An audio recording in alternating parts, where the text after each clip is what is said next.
Hi everyone, in this quick tutorial I will show you how to invest in Omada Health stock on eToro step by step. First, open the eToro app and log into your account, then you will get here. Next, tap on the search bar and start typing OMDA.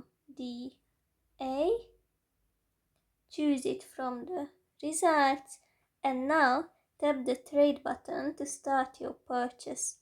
Decide how much you would like to invest,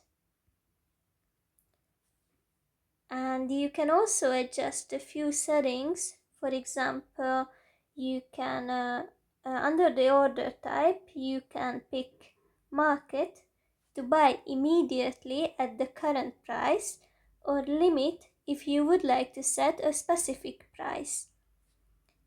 Finally, click on buy, and that's basically it. Go to your portfolio to check your investment by tapping on the pie chart. Please note that this video is for educational purposes only and is not financial or investment advice. Always do your research before making any investment decision. Happy trading, and may the bull market be with you.